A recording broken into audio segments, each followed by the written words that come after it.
83% bukan firman Tuhan, bukan ucapan Yesus, dan juga bukan tulisan murid Yesus. Ya, hanya sekian persen yang dipercaya, itu pun masih diduga. 13% adalah ucapan Yesus. Jadi kalau kemudian Bapak tuduhkan kepada Muslim bahwa Islam mengatakan Bible itu dituduh tidak asli atau palsu, salah Bapak, salah alamat. Ya, Bart Ehrman, seorang pakar perjanjian baru. Perjanjian baru yang Bapak baca di Indonesia ini, ya, itu adalah hasil dari pencarian oleh seorang pakar perjanjian baru yang bernama Bart Ehrman. Dia mengatakan, Pak, dengan berat hati, dan saya harus terpaksa mengatakan, ya,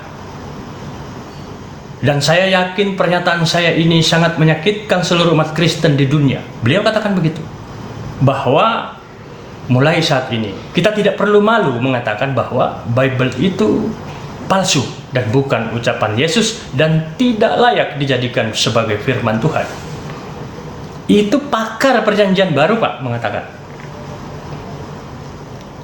Jadi kalau Bapak mau bantah, jangan bantah saya.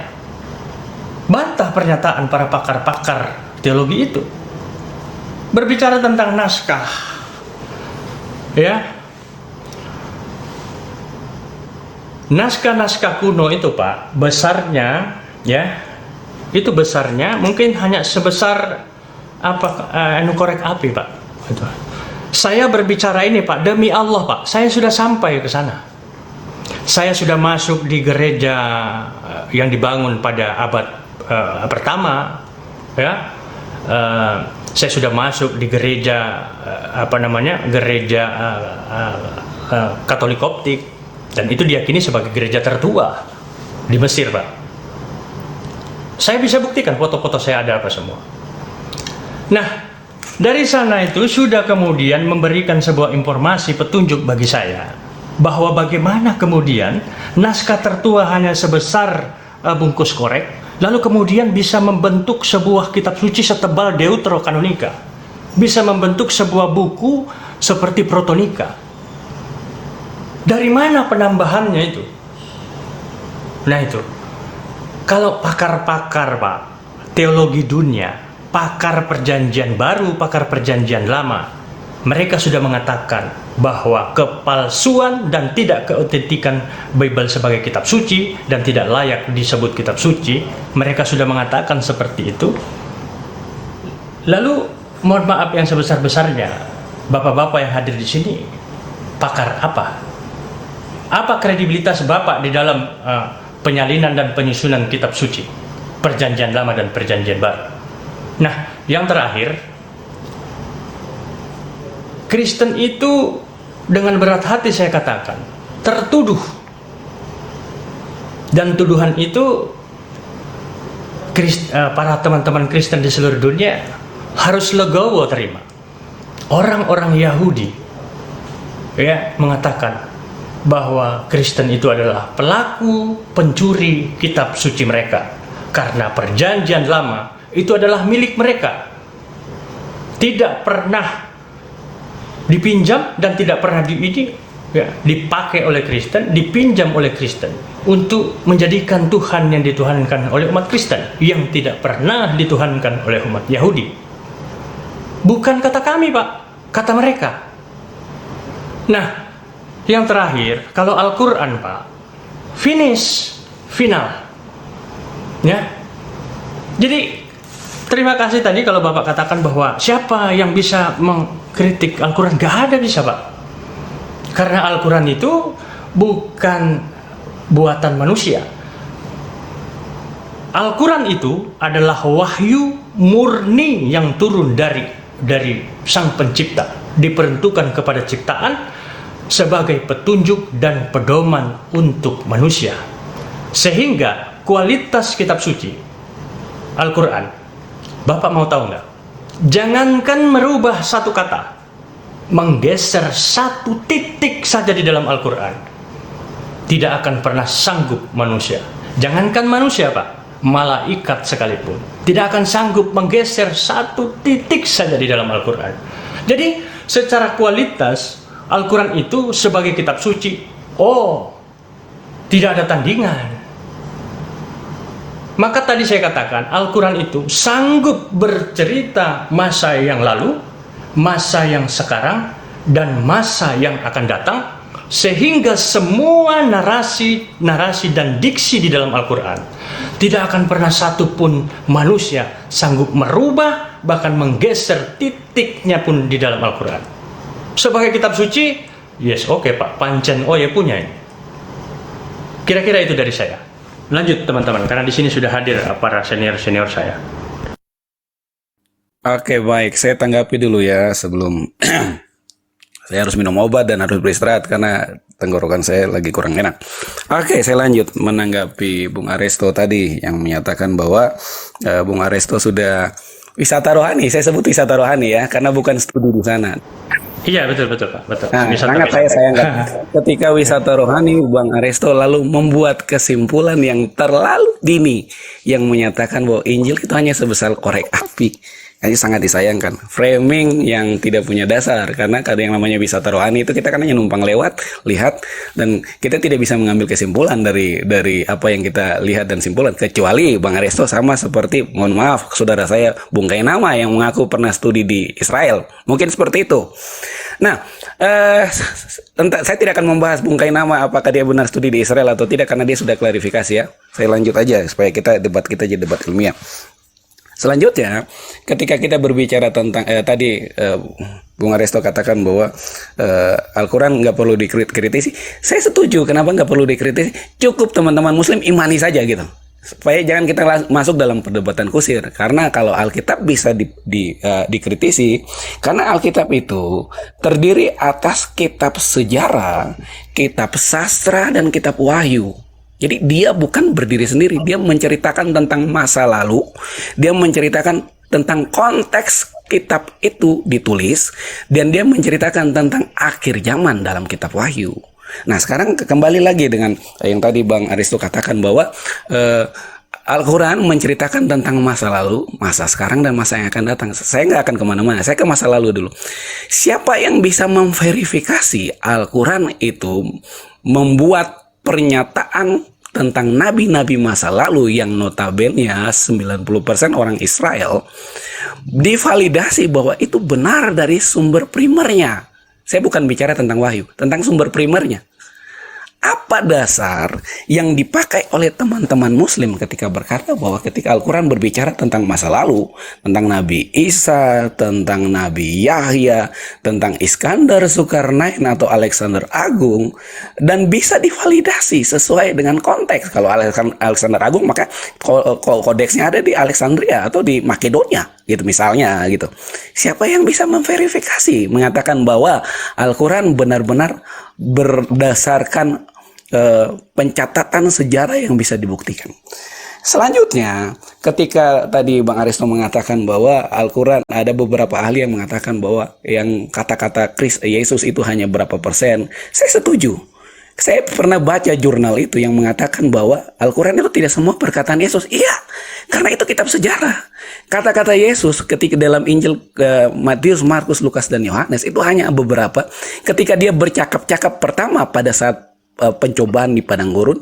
Yang kedua, ketika dia bertemu dengan murid-murid, mengangkatnya, dan ketika dia mengajar kepada mereka. Yang selanjutnya adalah ketika dia disalibkan.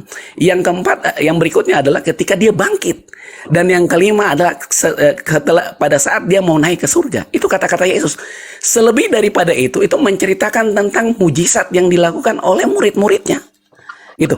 Jadi ketika ahli-ahli itu berpendapat bahwa hanya sekian persen perkataan Yesus, iya betul. Kalau Bang Aresto baca jurnalnya, Bang Aresto akan tercerahkan bahwa tidak semua di dalam Alkitab itu perkataan Yesus. Sebagian itu adalah kitab sejarah yang menceritakan tentang nabi-nabi, yang menceritakan tentang hakim-hakim, yang menceritakan tentang sejarah hidup bangsa Israel. Gitu.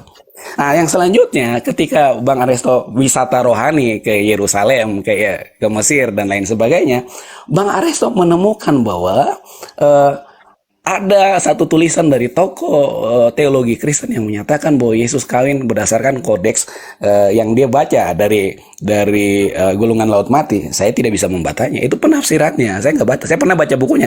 Setelah itu saya lempar. Karena data yang disajikan itu tidak akurat. Nah, di dalam 2 Korintus 11 ayat 4, di situ sudah diingatkan kepada orang percaya bahwa apabila seorang datang memberitakan Yesus yang lain yang telah kami beritakan, Yesus yang mana? Ada banyak sekali orang nama Yesus. Di Filipina, itu hampir 3% orang Filipina yang laki-laki bernama Yesus. Pertanyaannya adalah, naskah Laut Mati itu, dia menceritakan tentang Yesus yang mana? Karena itu ditulis oleh rabi-rabi Yahudi. Gitu, itu yang perlu saya klarifikasi. Nah, di dalam setelah kematian Kristus, ada satu ayat di dalam Injil yang menyatakan dusta Mahkamah Agama. Jadi, tulisan Mahkamah Agama yang tersimpan dalam gulungan Laut Mati tak usah didebat oleh orang Kristen. Orang Kristen udah tahu. Jadi nggak perlu diperdebatkan karena itu Yesus yang lahir. Yesus yang diimani oleh orang Kristen adalah Yesus yang lahir, yang memiliki dua natur manusia dan natur Allah, yang disalibkan, yang mati, dan yang bangkit pada hari yang ketiga, dan yang naik ke surga. Itu yang diimani oleh orang Kristen. Nah, jadi ketika dalam diskusi ini, saya bukan sebut perdebatan ya. Dalam diskusi ini, saya berharap Bang Aristo tadi menampilkan data buat saya gitu, supaya diskusinya lebih ilmiah. Tapi kalau hanya sekedar itu, wah sayang sekali. Ini zaman dimana literasi kita bisa ada di mana saja. Kalau Bang Aristo sudah ke Yerusalem, saya sudah sampai di Yerusalem dan saya sudah lihat data-datanya gitu. Oke, itu saja tanggapan dari saya. Saya turun dulu, saya harus minum obat ya.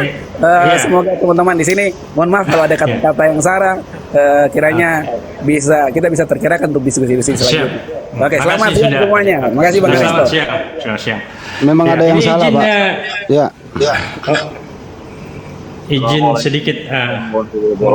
Waalaikumsalam warahmatullahi wabarakatuh. Karena beliau tadi menyebut saya, maka saya harus pertanggungjawabkan apa yang sudah saya sampaikan, ya, gitu. Tadi di sini kan masih ada Pak Heber ya, Pak Heber. Jadi memang kita para apologet Muslim ini memang dia harus bertanggung jawab apa yang dia sampaikan, dia harus bisa buktikan.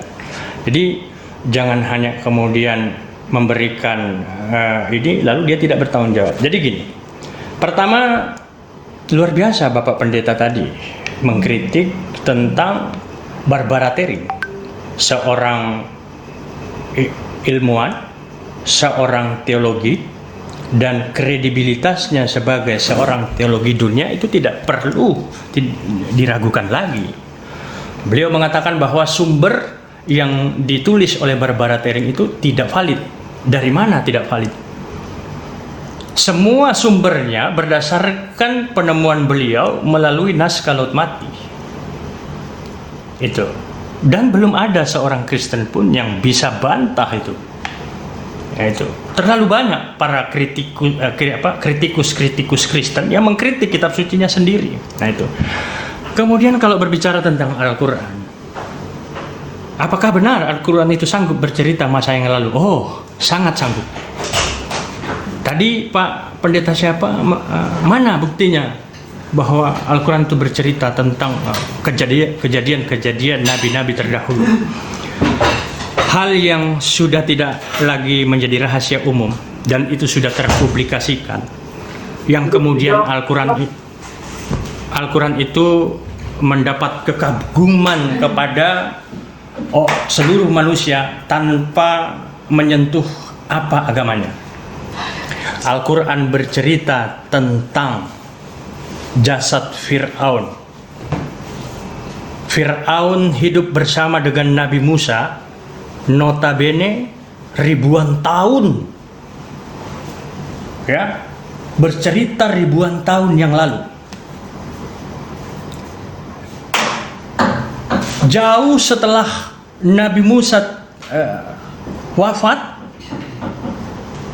Fir'aun tenggelam di lautan, baru lahirlah kemudian manusia yang bernama Muhammad sallallahu alaihi wasallam, yang kemudian diwahyukan kepadanya, diamanahkan kepadanya sebuah kitab suci yang bernama Al-Quran. Diceritakan bahwa jasad Firaun akan tetap utuh. Ya. Dan yang sangat mengagumkan lagi sahabat-sahabat semua, ketika Al-Quran menarasikan tentang jasad Firaun itu belum pernah ditemukan. Setelah ribuan tahun Nabi Muhammad wafat, barulah kemudian pada abad ini ditemukan jasad Firaun. Ternyata benar. Lalu pertanyaannya, kapan Nabi Muhammad berjumpa dengan Nabi Musa? Kapan Nabi Muhammad menyelam ke dalam laut kemudian melihat jasadnya Firaun? Kapan? Sementara dia sanggup bercerita ribuan tahun yang lalu, jauh sebelum menemukan jasad Firaun. Sanggup bercerita tentang kejadian ribuan tahun sebelum Nabi Muhammad lahir menjadi seorang manusia. Kenapa bisa seakurat ini? Inilah yang saya katakan, bahwa Al-Quran itu sebuah kitab suci secara kualitas, sanggup bercerita masa lalu, masa sekarang, dan masa yang akan datang, sehingga tidak perlu dibantah lagi. Maka Al-Quran adalah sebuah kitab suci. Dari seluruh kitab suci, dari seluruh agama yang di muka bumi ini, Al-Quran satu-satunya kitab suci yang tidak pernah ada tandingan dan tidak akan pernah mungkin tertandingi oleh kitab suci lain. Wallahu a'lam bishawab. Jazakallahu khair teman-teman semua. Karena di tempat saya sudah azan, saya izin untuk menunaikannya. Assalamualaikum warahmatullahi wabarakatuh. Izin bicara, Bos. Bisa? Pak Dance. Boleh Ustaz. Silakan Ustaz. Pak Dance, silakan. Saya yang hajar dia. Silakan Pak Dance. Ya. Silakan. Saya hanya berdasarkan judul ini. Yesus bukan Allah. Kalau saya perhatikan pada Yohanes pasal 1 ayat 1, pada mulanya adalah firman, firman itu bersama-sama dengan Allah, dan firman itu adalah Allah. Dalam bahasa asli sebetulnya adalah Allah adalah firman, bukan firman itu adalah Allah. Yang tersebut firman bersama-sama dengan Allah, artinya pada saat Allah berimajinasi, berpikir, terciptalah ide. Jadi firman itu bagian ciptaan Allah sendiri.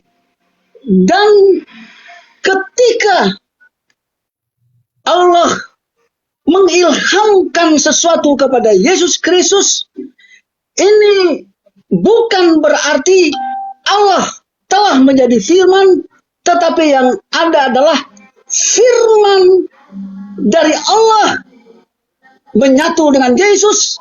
Dengan kata lain, Yesus memiliki anugerah, Yesus memiliki hikmat, sehingga pada saat dia berbicara, sebelum Abraham ada, aku telah ada, ataupun akulah yang awal dan yang akhir, itu adalah ilham yang ada kepada Yesus, hikmat dari Allah yang menggerakkan Yesus. Adapun ilham itu bukan hanya pertama-tama Tuhan izinkan berada kepada Yesus, tetapi para malaikat-malaikat dahulu kala juga mendapatkan ilham seperti Yesus itu. Malaikat berbicara kepada para nabi-nabi, dan nabi-nabi menyampaikan sesuatu kepada umatnya.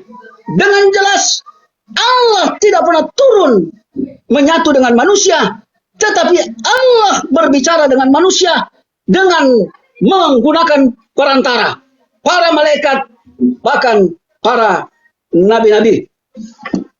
Yesaya pasal 43 ayatnya yang ke-10 dan 11. Saya sering menyampaikan ini dengan dalil supaya saya tidak dituduh mereka-reka saja. Yesaya 43 ayat 10. Kamu inilah saksi-saksiku, demikian firman Tuhan, dan hamba-hambaku yang telah kupilih, supaya kamu tahu dan percaya kepadaku, dan mengerti bahwa aku tetap Dia. Sebelum aku tidak ada Allah, yang dibentuk, dan sesudah aku tidak akan ada lagi. Dengan jelas pengertian firman Tuhan ini, tidak ada Allah ataupun tidak ada yang Maha Kuasa menjadi manusia. Saya lanjut. Akulah Tuhan, dan tidak ada juru selamat selain daripadaku. Dalam kitab Yohanes, nama Tuhan diberikan kepada Yesus. Ini hanya diberikan nama. Bukan Allah telah menjadi manusia, diteguhkan kembali pada 1 Timotius pasal 6 ayatnya yang ke-16 yang berbicara tentang Allah bukanlah manusia. Kalau saya perhatikan dari ayat 14-15, nah ini menunjukkan bahwa benar-benar Allah bukan manusia. Ayat 16 saya baca. Dialah satu-satunya yang tidak takluk kepada maut, bersemayam dalam terang yang tak terhampiri. Seorang pun tak pernah melihat dia. Saya hentikan untuk sementara. Seorang pun tak pernah melihat dia. Sedangkan Yesus sudah dilihat oleh muridnya dan yang lain. Saya baca selanjutnya. Seorang pun tak pernah melihat dia. Dan memang manusia tidak dapat melihat dia. Ya, demikian. Manusia tidak dapat melihat dia. Artinya dia adalah Allah. Tidak seperti pandangan para saudara-saudaraku mengungkapkan bahwa Yesus adalah Allah. Kalau benar Yesus adalah Allah, maka sia-sialah bagian daripada kitab suci ini. Kenapa demikian? Bukankah Yesus disebut Mesias? Mesias yang artinya yang diurapi. Kalau perkataan yang diurapi berarti ada sesuatu atau sang pencipta langit dan bumi yang menciptakan Yesus dan mengurapi Yesus dan mengutus Yesus. Itulah jabatan sebagai Mesias. Dan kalau saya perhatikan pada Lukas pasal 1 ayatnya ya ke 40 Halo, selamat siang. 47. Dan hatiku bergembira karena Allah juru selamatku. Nah, satu-satunya sang pencipta langit dan bumi itu adalah Allah dan dia adalah juru selamat. Nah, bagaimana posisi Yesus di sini? Kita bacakan pada 1 Yohanes pasal 4 ayat 14. Dan kami telah melihat dan bersaksi bahwa Bapa telah mengutus anaknya menjadi juru selamat dunia. Nah, di sini Yesus disebut juru selamat dunia, tetapi dalam kapasitas utusan Allah. Tanpa diutus oleh Allah, berarti Yesus tidak bisa berbuat apa-apa, bahkan tidak bisa menyelamatkan.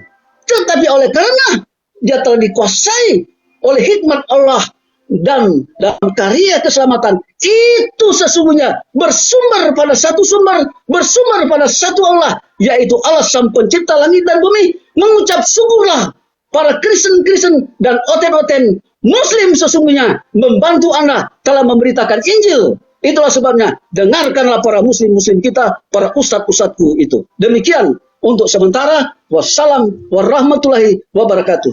Waalaikumsalam warahmatullahi wabarakatuh. Kenapa Pak Herbert mau ditanggapi Pak sebelum saya bicara? Nah, maaf ya, saya sudah lama di Komal ini. Saya mau Iya. mau turun nanti. Sebelum Iya. saya turun, saya sedikit lah kasih komentar. Tadi Pak siapa tadi ya yang teriak-teriak tadi ya, ngorasi ya? Enggak teriak Pak, lalu orang ngomong kok teriak. Ya. Pak Dance. Ya, mungkin terlalu keras ya. Saya bilang lah terlalu keras atau kayak orasi. Luar biasa semangatnya menerangkan isi Alkitab itu. Tapi Injil Perjanjian Lama tadi dijelasin. Itu mantan pendeta Bang. Lanjut. Iya, mau apapun dia profesinya sebelumnya saya hargai aja. Nah, Ya terusin cuman Mbak. intinya saya cuma tersenyum saja tadi apa yang diberitahukannya itu. Jadi sedikit pun iman saya nggak goyah. Cuman Bapak tadi itu memang menerangkan secara Alkitab, tapi dia membelokkan. membelokkan inti Alkitab itu sebenarnya. Makanya saya ketawa sebenarnya. Luar biasa Bapak ini Boleh komentar boleh kasih tadi. contoh yang dibelokkan yang mana, Pak? Enggak ada yang di belakang, Pak. Enggak Ya, ada. dulu yang Ini lain, aja. tolong yang saya, lain. saya sedikit aja kasih ayat untuk kita semua. Ya langsung aja Pak, beri contoh yang dibelokkan.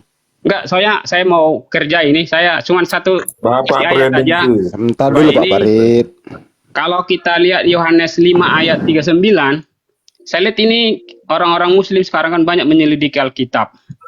Jadi kalau kita baca di Yohanes 5 ayat 39, begini bunyinya.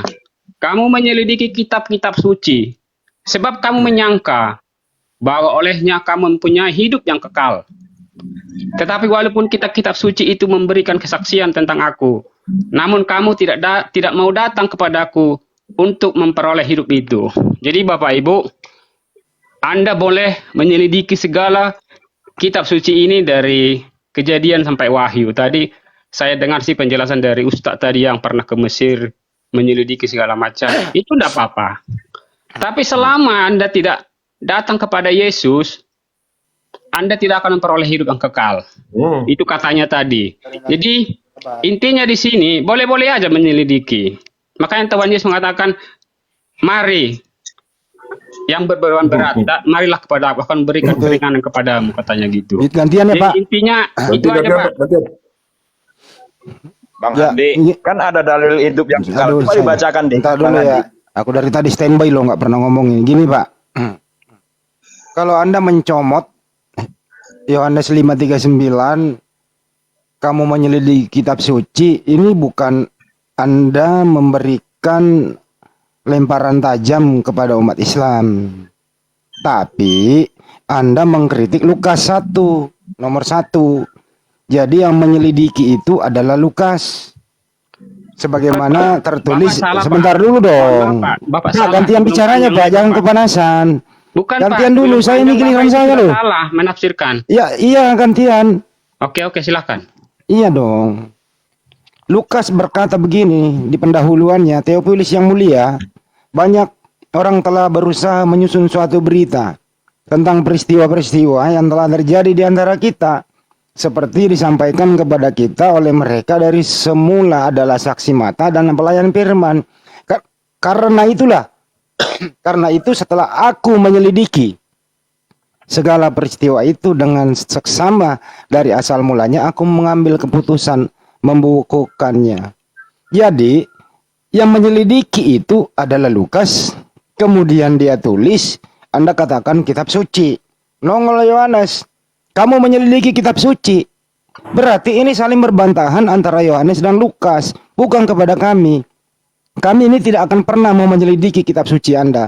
Tapi supaya berdiskusinya tidak asumsi, kami mempelajari Bible Anda supaya kami bicara berdata.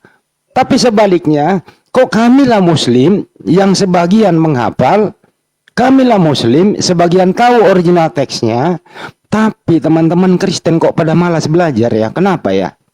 Kalian Kristen kenapa sih pada malas belajar? Belajar dikit kenapa? Supaya nggak jadi korban terjemahan gitu loh. Nah, sampai sini dulu Anda boleh bantah saya. Saya akan berikan lagi argumentasi yang lebih menyakitkan kalbu. Karena ini tidak menggores iman, tapi menggores ilmu. Orang yang diskusi hanya imani saja. Silakan Pak. Silakan Pak Elbat. Siapkan data Pak. Oke. Saya tadi kan sudah bilang saya mau kerja ini, jadi saya nggak punya waktu lagi. Mungkin saya ini Siapkan lagi. data, Saya Pak. mau masuk siang. Saya kan sebelumnya tadi Pak, mohon maaf, tadi udah bilang saya mau turun sebelum saya keluar, saya kasih komen dikit. Bukan saya nggak mau melanjut ya. Oh ya Tadi udah kalau ya, nggak mau lanjut turun. Saya senang masuk room apa diskusinya tadi dari awal ya humanis ya dengan Ustadz siapa tadi itu Aristo kah tadi? Ini humanis kita Pak. Ini berdasarkan data loh Pak kita bicara ini. Enggak. Tapi ini karena kebetulan saya mau kerja ya, mohon maaf nih. Oh ya silakan kerja Tadi, dulu Pak. Baik. Nanti Terima kasih Pak. boleh kalau apa nanti santai saya masuk lagi. Iya Pak. Ya, Saya tunggu mohon ya maaf Pak ya. Ya oke, terima Iya, kasih. iya. Mohon Iya, maaf. makasih. sebelumnya. Oke. Saya tunggu orang yang berilmu deh untuk berdiskusi mengenai juga proses pewahyuan tadi topiknya sebenarnya. Proses pewahyuan siapa bagaimana Bible itu pewahyuan. Pertama begini ya. Kalau Al-Quran itu jelas, proses pewahyuannya sangat jelas, gitu ya. Ada dua cara begitu. Jadi keistimewaan Al-Quran itu ya telah ditegaskan berbagai tempat bahwa Al-Quran itu diturunkan secara berangsur-angsur, sumbernya satu. Dari Allah Subhanahu wa taala, malaikat Jibril sampai Nabi Muhammad SAW. Jelas itu Al-Quran itu. Dan Al-Quran sendiri minta, kalau lu pinter ya lu bikinlah sebanding dengan Al-Quran. Ada nggak sampai saat ini ya? Kalau lu botak 7 turunan juga nggak bakal bisa. Bahkan Al-Quran sendiri kan dijaga. Al-Hijr ayat 9 kan jelas itu. Inna nahnu nazzalna dzikra wa inna lahu lahafidun. Sesungguhnya kamilah yang menurunkan Al-Quran dan sesungguhnya kami benar-benar memeliharanya begitu. Di kitab lain mana ada gitu seperti itu. Itu satu ya. Kedua, berbanggalah sebenarnya adanya Al-Quran itu. Al-Quran itu penyempurna dan meluruskan hal-hal yang aneh terhadap kitab sebelumnya yang bukan kitab suci tapi dikatakan kitab suci. Kenapa demikian? Di dalam kisah-kisah kitab sebelumnya Anda tadi katakan sejarah yang telah terjadi, itu sejarah apa itu? Penulisan apa itu mengkisahkan beberapa para nabi dinistakan seperti itu? Lot menzinahi kedua anaknya dalam keadaan mabuk. Daud memberikan istri dan di prot-prot di siang hari. Ceritanya Yesua Amasia diberi mahkota berduri, digamparin, dipermalukan, dibunuh. Bagaimana ini mau dipercaya seperti ini? Kenapa sih enggak bersyukur dengan datangnya Al-Quran meluruskan bahwa itu tidak pernah terjadi kepada para nabi dan rasul dipermalukan seperti itu. Al-Quran datang meluruskan, kok Anda tolak gitu loh. Kenapa Anda lebih mengimani hal-hal yang frontal, hal-hal yang tidak masuk akal, hal-hal menista para nabi? Kenapa itu diimani? Iman berdasarkan darah manusia ditumpahkan di tiang salib dengan sangat keji, kok diimani gitu loh. Nah, Anda protes tadi Al-Quran. Saya meragukan tuh. Ya kalau lu ragukan, mari kita kaji. Pertama lu harus mengkaji Al-Quran, lu harus ngerti dulu cara mengkajinya seperti apa. Pertama lu harus bisa baca dulu. Bagaimana menafsirkannya dan seterusnya begitu. Nah kalau hanya terjemahan itu bukan Al-Quran. Terjemahan itu hanya orang mempermudah salah satu metode untuk mengetahui Al-Quran. Salah satu metode saja untuk mempelajari Al-Quran, terjemahan itu. Gitu loh. Di samping itu kami juga di sini tidak punya kewenangan untuk itu. Karena udah para ulama kami udah memberi pengajaran, makanya harus berguru, bersanad gitu loh. Nah Oten ini bersanad kemana? Sok tahu ingin mempelajari, mengkritik Al-Quran. Nenek lu kiper lah. Kita aja yang begini masih fakir ilmu nggak berani begitu. Apalagi Anda ini aja umat terjemahan saja. Bagaimana dengan Bible? Siapa yang bertanggung jawab? Perjanjian baru untuk Yudaisme, Yeremia 31 itu perjanjian baru untuk umat Israel. Anda katakan perjanjian lama. Siapa yang memberi label itu? Perjanjian barunya orang, lu katakan perjanjian lama buat Anda. Kemudian Anda mengklaim itu milik Anda, terus Anda juga akan meniadakan gitu loh. Bahkan membatalkan sebagian. Datanglah Esra Soru, beberapa pendeta membagi-bagi seremonial, sipil, dan seterusnya. Siapa yang nyuruh Anda bagi-bagi kitab orang? Ada yang berlaku, ada yang Anda batalkan. Bukankah hukum Taurat itu berlaku hanya kepada Bani Israel, bukan untuk seluruh dunia? Di mana? Kitab orang berlaku untuk orang, berlaku untuk kaumnya. Anda klaim punya Anda, terus Anda batalkan sebagian. Ini apa? Hukum Burundi, lu mau berlakukan di negara lu, baru lu batalin hukum orang. Ketawa orang cerdas. Gitu loh, nggak nyambung gitu loh. Jadi untuk itu teman-teman, kalau sekiranya diskusi, pakailah ilmu. Bukan imani kayak tadi gitu loh. Memalukan sekali. Kalau Pak Danci memberikan argumentasi, lu bantah bahwa dibelokkan, pembelokannya yang mana gitu loh. Buktikan dong kalau menuduh itu. Pembelokannya yang mana? Anda mengatakan ambil Yohanes 5:39. Itu Anda menyelidiki, yang ternyata yang menyelidiki adalah Lukas. Jadi Yohanes antara Lukas itu saling kritik. Karena memang berdasarkan Bible Anda itu, ya sebagian dari itu.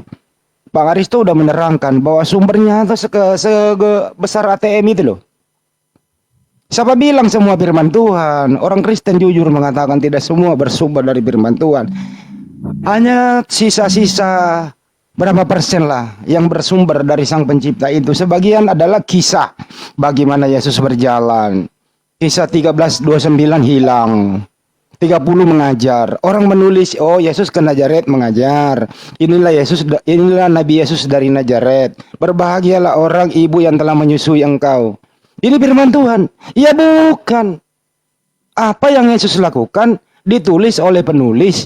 Terus Yesus waktu dia naik ke surga tidak akan memvalidasi tulisan itu benar adanya atau tidak. Makanya ada yang kontradiksi. Terutama mengenai silsilah Yesus gitu loh dan seterusnya. Nah, kalau ini kita bahas, perlu orang yang jujur, akademis, by data. Sekian dari saya, terima kasih. Lanjut. Boleh saya tambahkan sedikit, Bang? Bandi? Ya, silakan Bang, maaf. Oke, makasih. Bang Resto, izin Bang Resto. Bunda, izin ya. Jadi begini, kalau apa yang Abang Andi katakan itu saya setuju dengan Bang Aristo, setuju saya mengaitkan ajaran kita ya di Al-Quran ya. Karena di sini kalau merujuk ke sejarah turunnya kitab suci, tentu kita berkaitan dengan di mana ketika Allah Subhanahu wa taala mengutus para nabi seperti Nabi Musa, Nabi Nuh, Nabi Ibrahim, Nabi Daud, Nabi Isa dan terakhir Nabi Rasulullah Muhammad SAW. Nah itu atas perintah Allah semua mereka merintahkan kepada segenap manusia untuk menyembah kepada Allah Subhanahu wa taala. Bukanlah menyembah kepada berhala atau lebih dari satu Tuhan. Nah, itu dasarnya.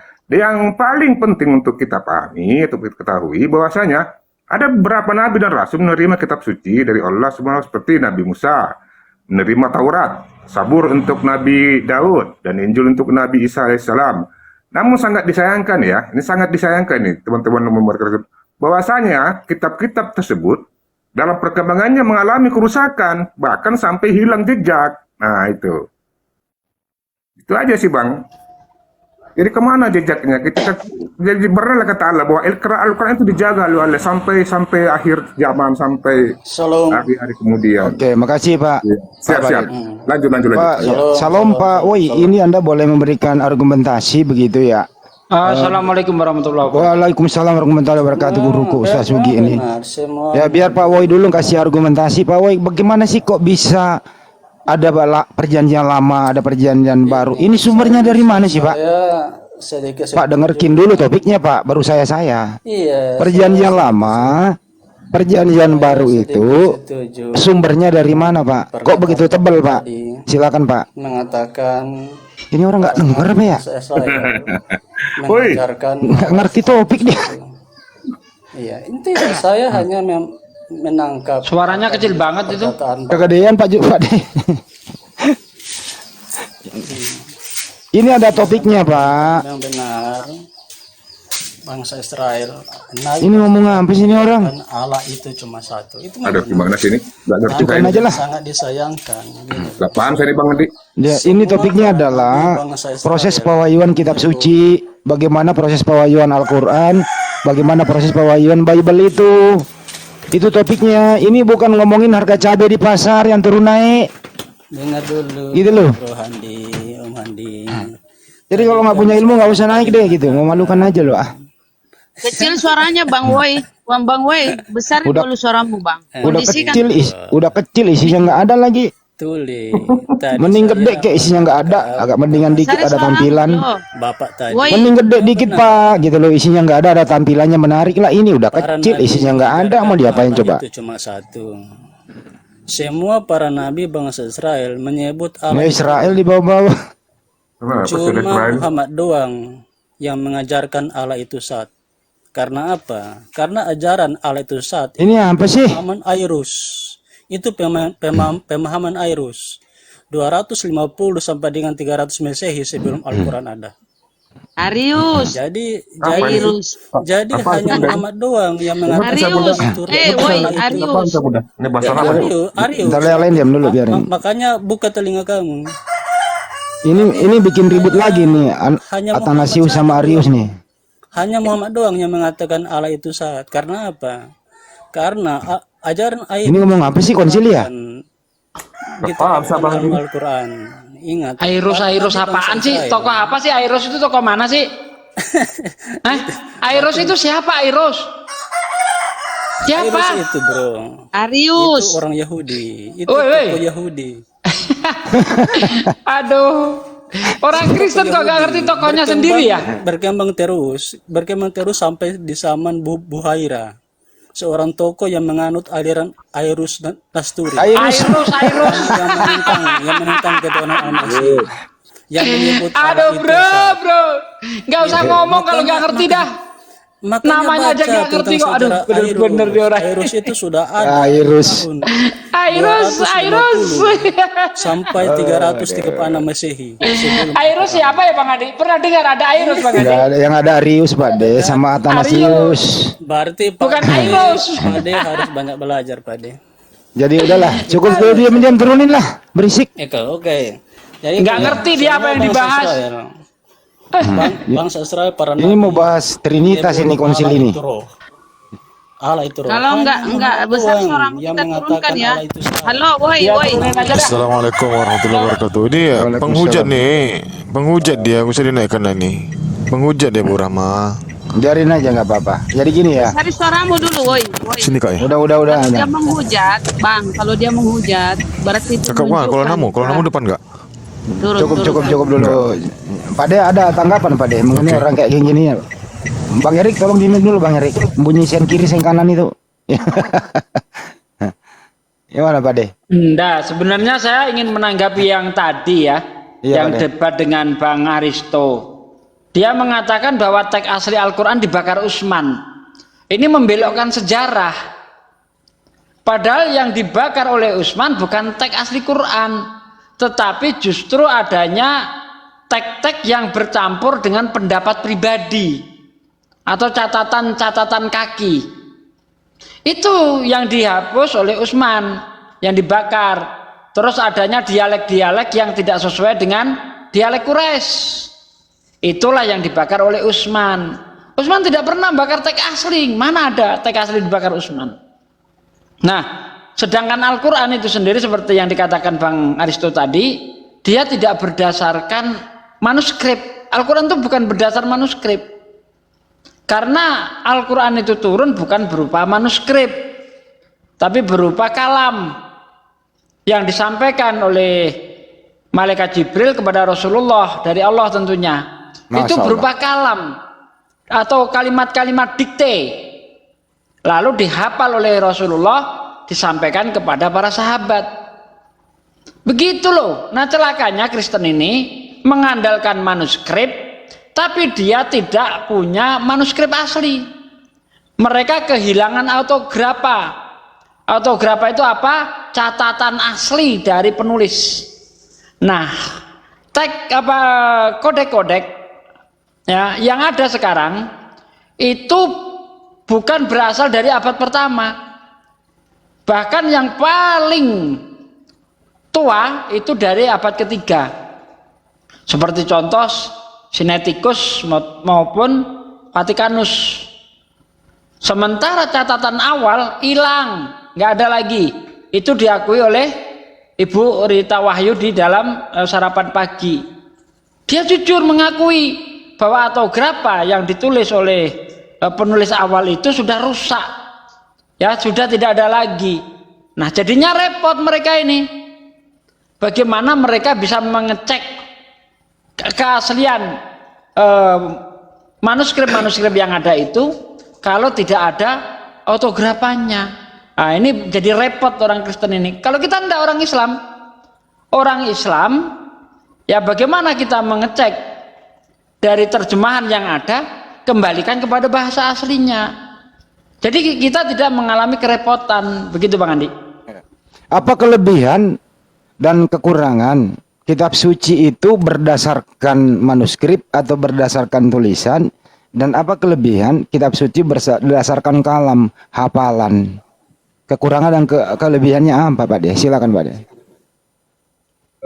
Beri sedikit saya waktu, Bang.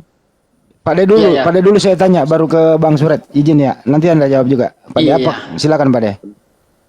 Bentar lagi sholat nih. Oh iya, Ya, udah Bang silakan, Juret Bang dulu deh. Suret. Silakan Bang Suret. Maaf.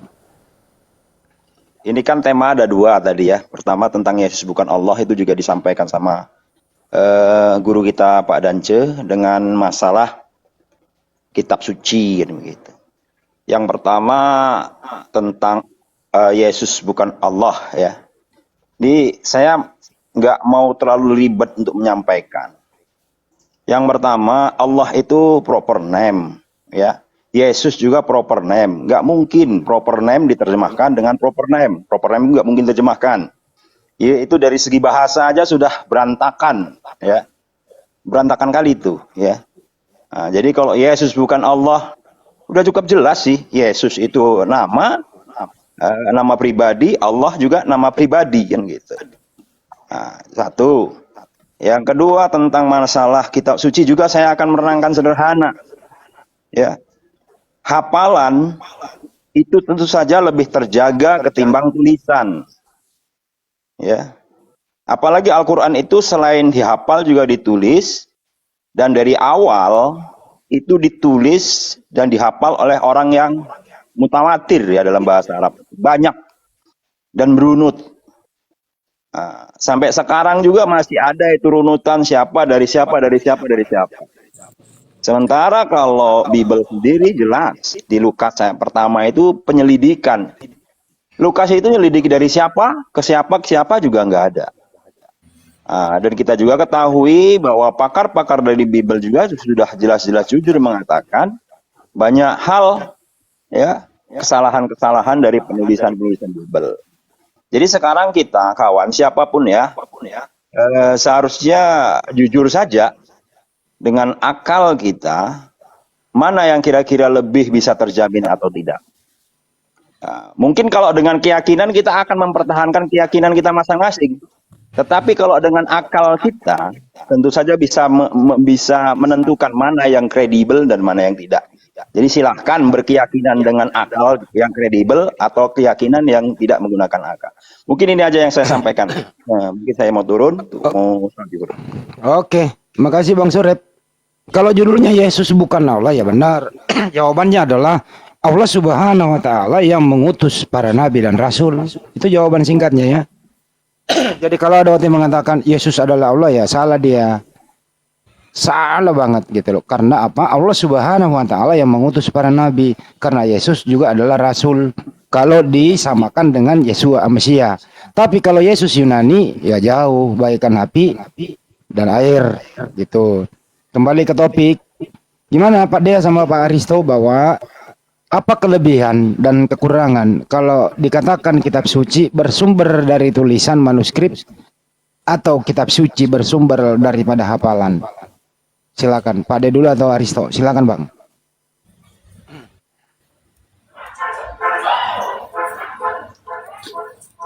Silakan Pak De. Ya, jadi kalau kitab itu hanya berdasarkan manuskrip itu tidak punya kelebihan karena sangat rentan sekali dengan adanya kerusakan. Beda dengan hafalan. Ya, hafalan itu tidak rentan dia. Karena apa? Karena yang menghafal itu banyak dan selalu diadakan namanya halakah Quran. Hafalan mereka selalu dikontrol. Nah, ketika terjadi kerusakan, kita sangat mudah sekali untuk membuat Al-Quran yang sama. Beda dengan yang berdasarkan manuskrip. Kalau manuskripnya hilang, ya udah. Mereka tidak bisa menciptakan yang sama. Karena tidak ada orang yang hafal. Satu, yang kedua seperti yang saya katakan tadi, kalau manuskripnya sudah hilang, bagaimana dia mau menyelidiki atau mau mengontrol terjemahan ini? Sebenarnya apa sih yang dikatakan Yesus? Nah, itu kan sangat susah untuk melacaknya. karena autografannya itu sudah tidak ada. Lah kalau dengan hafalan sebenarnya apa yang disampaikan Rasulullah? Ya seperti yang kita hafalkan sampai sekarang ini. Al-Fatihah dari dulu ya seperti itu, Al-Ikhlas dari dulu ya seperti itu, An-Nas, Al-Falaq, Al-Alaq, semuanya seperti itu, tidak ada perubahan sedikit pun. Yang terjadi perubahan itu adalah tulisan. Ya, maksud saya itu kalau dulu itu Arab gundul, nah kalau sekarang sudah pakai harokat. Tetapi baik itu yang ditulis dengan Arab gundul maupun yang sudah ada harokatnya, bunyinya tidak beda, sama semuanya. Bismillahirrahmanirrahim ditulis dengan Arab gundul bunyinya Bismillahirrahmanirrahim, ditulis dengan harokat bunyinya tetap Bismillahirrahmanirrahim. Nah itu hebatnya kalau berdasarkan hafalan, begitu Bang Andi. Oh, baik, makasih. Bang Aristo, tadi Bang Aristo yang punya topik nih. Bang Aristo menjawab mungkin ya. Nah, Izin, setahu ya, saya silakan. Ustaz Sugi itu yang manuskrip mereka itu yang sebesar kartu ATM itu ya Ustaz ya? Itu salinan. Iya, Itu salinan. maksud saya Bukan autograf manuskrip itu. tulisan yang sebesar kartu ATM itu bisa menjadi satu kitab tuh gimana ceritanya Ustaz? Nah itu Mohon tanggapannya jangan Ustaz. tanyakan saya, nanti saya pusing. Jangan ke sana lah. Kita sambut dulu ya. Ini teman Kristen kayaknya nih. Kak Noksan Ambo, silakan. Topik berat ini. Halo. Ya, kalau ada Bang Jibril, masya Allah itu bisa beliau tampilkan itu Bang Andi, Bang Jibril. Tapi Dia kalau ada kayak- Oten boleh lah gitu. kayak data dia. Ya, Noksan. Halo. Waduh. Gimana sih? Tadi sih Bang Moses. Bang Moses juga tuh. Bang Moses. Yang pernah saya pelajari dulu ya. Al-Quran diturunkan dalam Muslim ya. Al-Quran diturunkan dalam dua cara ya itu ya. Kalau yang pernah saya dengar dulu nih. Diturunkan secara lengkap di malam Lailatul Qadar dari Lauh Mahfuz ke langit kedua. Di malam Lailatul Qadar kedua. Aduh. Usai diturunkan ke langit kedua, Al-Quran diturunkan ke Nabi Muhammad secara bertahap. Kemudian selain itu sejarah utama Al-Quran dibagi menjadi dua periode. Mekah sebelum hijrah dan Madinah setelah hijrah. Al-Quran pertama kali diturunkan di Gua Hira sebelah utara Mekah pada 17 Ramadan 610 Masehi. Selama periode Mekah, pada umumnya ayat yang diturunkan berisi tentang akidah, paham terkait keimanan, dan tauhid dasar ajaran agama Islam. Periode ini 86 surah yang diturunkan selama 12 tahun 15 bulan. 12 tahun 5 bulan. Kemudian sedangkan ayat yang turun di Madinah umumnya berkaitan dengan muamalat, hubungan sosial, hablum minan nas, syariat, aturan ke dalam kehidupan Islam dan hukum Islam. Nah, pada periode Madinah terdapat 28 surah yang diturunkan selama 9 tahun 9 bulan. Jelas itu terstruktur tuh Al-Quran itu. Gitu kira-kira. Nanti penjelasannya panjang lah. Menurut buku yang saya percaya, yang pernah saya baca. Kan kita pernah sekolah juga, diajari sama guru kita. Jadi teman-teman menjawab tuh harus berdasarkan bersanad, berpendapat pada guru. Jangan berpendapat sendiri. Jadi sekiranya jangan sampai menjawab tidak sesuai apa yang ada, nanti salah gitu. Kira-kira begitu sih pendapat saya sementara. Mudah-mudahan ada teman Kristen mau naik menjelaskan kenapa sih ada PL, ada PB, siapa yang mengkanon, sumbernya dari mana, dan seterusnya dan seterusnya. Habis itu kita adu kira-kira apa yang meragukan Anda tentang Al-Quran, ambil satu data, kemudian kita akan mengambil juga di Bible, ambil satu data. Kita buktikan ini sumber dari mana, tujuannya apa, maksudnya apa, dan seterusnya. Itu namanya diskusi, mengupas tuntas sampai ke ujung, kesimpulan, dan menyerah tanpa syarat. Ada nggak yang ingin diskusi kayak begini? Tentu tidak ada. Kenapa?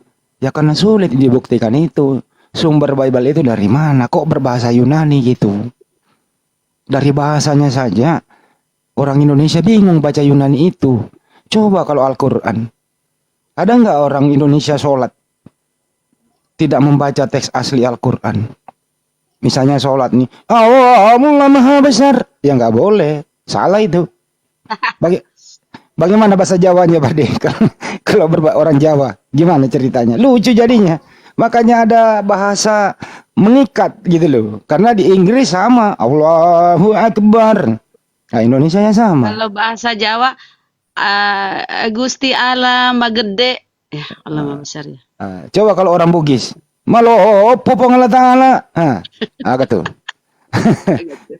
Agak tuh. Ya ada domba, silakan domba. Gitu ya teman-teman ya. Pada gimana? Gue jadi ketawa nih orang-orang yang nggak berilmu tapi naik diskusi. Akhirnya alasannya aku kerja dulu ya.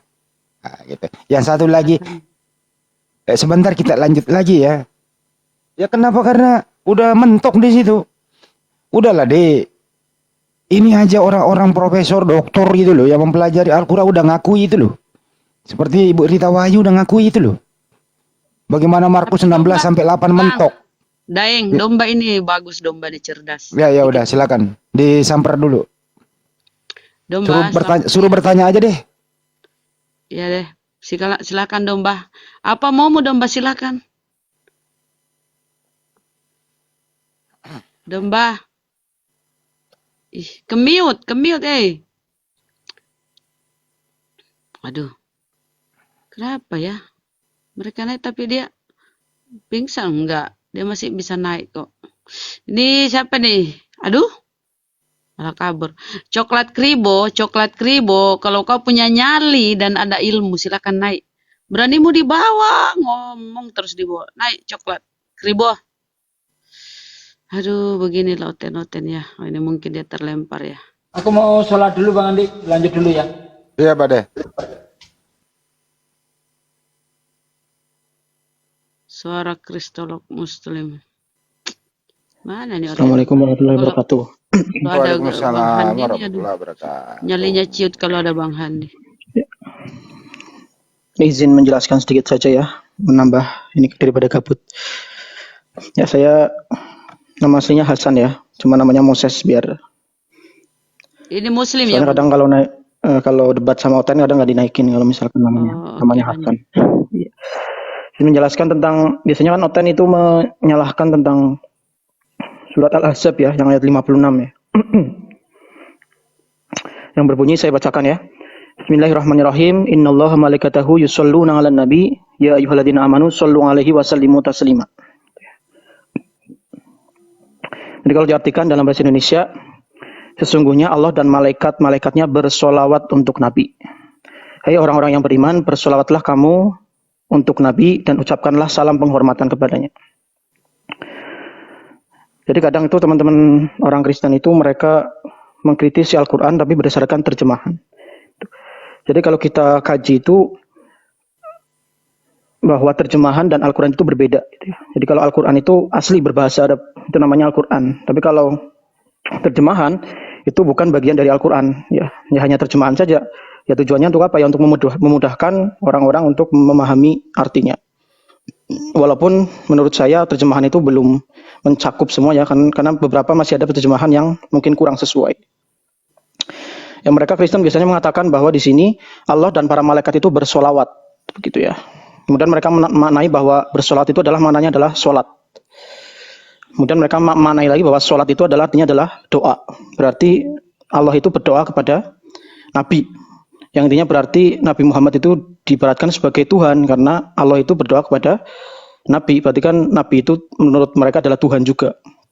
Padahal kalau kita kaji bahwa kata sholat ini adalah berasal dari kata sholat ya. Jadi sholat ini kalau dalam kita mengkaji bahasa Arab ya, dalam nahwu shorof ini termasuk fi'il lazim ya, sholat. Ya artinya adalah ya sholat. Gitu. Kemudian mereka maknai dengan kata doa. Ya, mereka tidak belajar bahasa Arab. Ketika mereka memaknai dengan kata doa, mengikuti sesuai dengan mereka pahami, mereka menyempitkan maknanya. Sholat itu hanya doa. Padahal kita tahu bahwa sholat itu adalah maknanya sangat luas. Di mana sholat sendiri itu kan adalah bahasa Indonesia yang kemudian diserap dari bahasa Arab. Ya, sholat itu, kata sholat itu kemudian diterjemahkan dalam bahasa Indonesia, maknanya adalah sholat. Sedangkan kalau kita memaknai sholat hanya doa, itu sangat sangat kerdil ya. Jadi sangat menyempitkan makna. Sedangkan dalam sholat itu berisi sangat banyak. Di situ ada tata caranya, yaitu dengan kita melakukan takbiratul ihram ya, kemudian sampai dengan salam, itu kan ada tata caranya. Kemudian di situ juga ada berisi doa. Ya, berisi doa. Contohnya adalah ketika kita sujud, ketika kita duduk di antara dua sujud, kita mengucapkan Rabbi firli,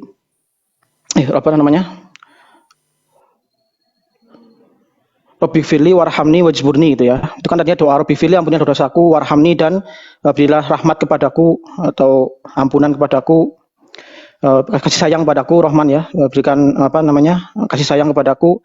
Itu kan doa. Kemudian ada lagi ketika kita sujud. Sujud kita membaca subhanallah, subhana rabbiyal a'la wa bihamdih ya. Artinya adalah maha suci Allah dan dengan memuji kepada Allah. Berarti kan sholat itu bukan hanya doa, tetapi di situ ada doa, kemudian ada tata caranya. Kemudian di situ juga ada pujian. Ya, subhana rabbiyal a'la wa bihamdih, maha suci Allah Tuhan yang maha luhur, yang maha agung. Subhana rabbiyal a'la wa bihamdih ya. Itu adalah pujian. Jadi kalau kita memaknai sholat itu hanya doa, itu sangat menyempitkan. Jadi sholat itu bisa bermakna doa, bisa bermakna pujian. Nah, dalam konteks yusholluna, itu adalah maknanya adalah memberikan pujian. Ditambah lagi di situ, setelah kata yusholluna itu ditambah dengan kata ngala. Ya. Itu menambah bahwa itu adalah merupakan pemberian pujian. Ya, jadi kalau misalkan sholat itu adalah, kalau dalam bahasa Arab itu namanya adalah fi'il lazim. Jadi fi'il lazim itu dia tidak punya maf'ul atau tidak punya objek. Dan ketika dia membutuhkan objek, maka harus ditambah dengan huruf sambung, yaitu adalah huruf ngala. Dan yusholluna ala nabi itu membuktikan bahwa kata sholat ini digabung dengan kata ngala itu menjadi makna pujian. Berarti Allah sedang memberikan pujian kepada Nabi. Sama dengan bahasa Inggris, misalnya kita artikan saja kata take gitu ya. Take kan dalam bahasa Inggris itu maknanya mengambil. Tetapi ketika kita gabungkan kata itu menjadi take off, misalkan ya, artinya adalah lepas landas. Take in, menerima. Take out, mengambil. Kemudian ada lagi take away. Ya, jadi maknanya itu berbeda ketika take itu digabungkan dengan kata sambung lain, take out, take in, take off gitu ya. Sama juga dengan kata sholat. Yang tadi kata sholat sendiri, yang tadi secara bahasa itu adalah bisa bermakna doa, bisa bermakna pujian. Ditambah dengan kata ngala, ini menambah bahwa kata sholat ini adalah memberikan pujian, karena di situ ada objeknya. Memberikan pujian, objeknya kepada siapa? Ngala Nabi, kepada Nabi Muhammad. Ya, jadi orang-orang Kristen yang menganggap bahwa sholat ini bermakna doa, itu adalah sangat menyempitkan maknanya. Karena sholat sendiri adalah berisi pujian, berisi dengan doa, berisi tata cara dari takbiratul ihram sampai dengan salam. Seperti itu. Ya, jadi mereka yang mengatakan bahwa ayat ini adalah Allah berdoa kepada Nabi, itu adalah salah besar dan salah kaprah. Ya, karena mereka tidak belajar bahasa Arab, tapi mengkritisi Al-Quran. Harusnya kan mereka harus belajar bahasa Arab dulu. Ketika mereka tahu, ya baru mereka paham. Kan ini mereka beda. Mereka tidak tahu bahasa Arab, kemudian mengkritisi, akhirnya jadi salah paham. Sudah salah paham ditambah, istilahnya ditambah dia yang bodoh. Jadi ya sudah bodoh, jadi nggak belajar begitu. Begitu. Jadi ingin meluruskan saja. Jadi orang-orang yang menentang ayat ini mengatakan bahwa Allah sholat, kemudian sholat itu berarti berdoa kepada Nabi Muhammad, itu adalah salah kaprah. Karena sholat sendiri itu adalah bahasa Arab dan kemudian diartikan sebagai bahasa Indonesia. Ya jangan berpaku pada bahasa Indonesia, karena bahasa Indonesia kan muncul beberapa tahun setelah bahasa Arab. Bahasa Arab lebih induk daripada bahasa Indonesia. Jadi bahasa Indonesia itu tidak bisa mencakup semua bahasa Arab. Jadi kalau kita memaknai sholat hanya dengan doa, ya itu bahasa Indonesia yang salah. Karena bahasa Indonesia turun setelah bahasa Arab. Jauh setelah bahasa Arab. Jadi kalau kita memaknai sholat hanya berdoa, itu menyempitkan. Seolah-olah bahasa Indonesia lebih dahulu daripada bahasa Arab. Padahal konteksnya adalah bahasa Arab itu lebih dulu daripada bahasa Indonesia. Seperti itu. Hanya kata sholat itu kemudian diadopsi menjadi bahasa Indonesia, menjadi kata sholat yang sebagian besar diketahui dengan doa. Padahal bukan hanya doa, tetapi ada juga pujian. Seperti di dalam sholat ada doa, kemudian ada pujian kepada Allah. Seperti itu. Ya, terima kasih banyak. Mungkin itu yang dapat saya sampaikan. Jadi kalau misalkan ada orang Kristen yang ingin mengkritisi Al-Quran, ya saya mohon belajar dulu bahasa Arab. Kalau sudah paham, baru kita saling bertukar informasi. Oke, cukup. Terima kasih banyak. Itu memang sudah sering ditanyakan oleh teman-teman Kristen. Ini kan di proyek dari Barat oleh si CP dan David Wood dan si Smith itu gitu loh. Jay Smith kalau nggak salah ya, bahwa Allah Subhanahu wa Ta'ala itu berdoa, kalau dia nggak tahu bagaimana kalau Allah Subhanahu wa Ta'ala bersalawat kepada Nabi. Nah itu kan udah sering diterangkan kok, tapi orang-orang yang nggak ngerti dibolak-balik gitu ya. Jadi itulah orang yang dibutakan hatinya. Udah diberitahu, jangankan mendengarkan, tapi pura-pura tidak mendengarkan gitu. Nggak apa-apa lah bang. Terima kasih atas infonya. Tapi topik kita hari ini adalah bahwa bagaimana proses pewahyuan kitab suci itu. Tadi sudah sampai di situ mengenai ada surat Makkiyah dan surat Madaniyah dan seterusnya. Bagaimana proses pembukuan Al-Quran? Saya batuk, sorry. Jadi yang pernah saya baca ketika wahyu pertama kali diturunkan kepada Nabi Muhammad SAW itu, beliau tidak bisa membaca dan menulis. Semua umat Islam paham ini. Apa maksud di sana sangat dalam kalau diterangkan. Kemudian setelah Nabi Muhammad SAW menerima ayat Al-Quran yang dihafalkan, ada yang langsung ditulis. Waktu itu Al-Quran ditulis di berbagai tempat. Seperti di pelapa pohon, kurma, lempengan batu, daun lontar, kulit binatang, kayu, pelana, hingga potongan tulang binatang. Selepas Nabi Muhammad SAW wafat pada 632, umat Islam dipimpin oleh siapa teman-teman? Abu Bakar sebagai khalifah bagi umat Islam. Dalam pemerintahan Abu Bakar banyak terjadi gejolak. Nah ini juga perlu teman-teman pelajari sejarah. Bagaimana gejolak terjadi pada pemerintahan Abu Bakar Siddiq. Berupa pemberontakan dan ekspansi wilayah yang menimbulkan pertempuran. Akibatnya banyak para penghafal Al-Quran yang gugur. Hal itu menimbulkan kekhawatiran akan hilangnya Al-Quran. Karena penghafal banyak yang gugur. Bahkan kan pernah mendengar kisahnya bagaimana ada kaum yang pura-pura memeluk Islam, meminta kepada Nabi untuk mengirimkan penghafal terbaik. Dikirimlah ke sana, ternyata dihianati, dibunuh, dan kemudian disitulah mulai Nabi Muhammad SAW dalam sholat subuh ada kunut dan kemudian diganti kembali karena tidak boleh ada kunut yang isinya untuk bla bla bla dan seterusnya begitu. Oleh karena itu Umar bin Khattab merasa perlu untuk membukukan Al-Quran dan mengusulkannya kepada Khalifah Abu Bakar. Khalifah Abu Bakar kemudian menunjuk Said bin Sabit untuk memimpin proyek pembukuan Al-Quran. Usai Al-Quran berhasil dibukukan, kemudian dilakukan standarisasi pada masa pemerintahan Khalifah Utsman bin Affan. Selain itu, banyak terjadi perbedaan dialek di kalangan umat Islam. Khalifah Utsman memerintahkan untuk diseragamkan. Al-Quran sekarang ini dijadikan pedoman menggunakan cara penulisan Utsman atau Ras Utsmani. Kira-kira begitu penjelasan singkatnya. Nanti perlu diperdalam oleh orang-orang yang mumpuni ilmunya di sana.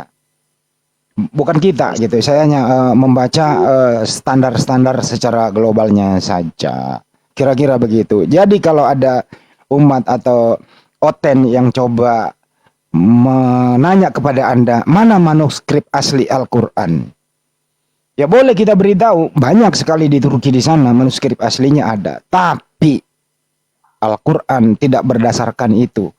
Karena Al-Quran berdasarkan hafalan. Supaya apa? Supaya tidak akan pernah hilang di telan zaman. Kira-kira begitu. Silakan yang lain, monggo. Assalamualaikum warahmatullahi wabarakatuh. Waalaikumsalam warahmatullahi wabarakatuh. Bang Handi, ada info Otet Munjir sakit lagi masuk rumah sakit. Siapa? Ustadz Munjir Oh masuk iya. rumah sakit lagi. Oh iya ya. Saya terakhir menghubungi Iya. beliau kemarin Ustadz Munzir Sitimorang itu, beliau udah sehat, kembali ke rumah. Sekarang dirawat lagi di rumah sakit. Ya kita semua teman-teman mendoakan Ustadz Munzir Sitimorang ya. Semoga Iya. penyakitnya diangkat dan kembali sehat untuk berjamaah bersama kita karena keilmuan beliau. Beliau adalah mungkin sering lihat video-videonya zaman dulu, adalah apa ya, apologet juga. Dia debater Islam itu, bagaimana memberikan perincian-perincian tentang Al-Quran dan Bible begitu. Semoga beliau diangkat penyakitnya, bisa sehat kembali sebagaimana setia kala. Amin. Lanjut teman-teman.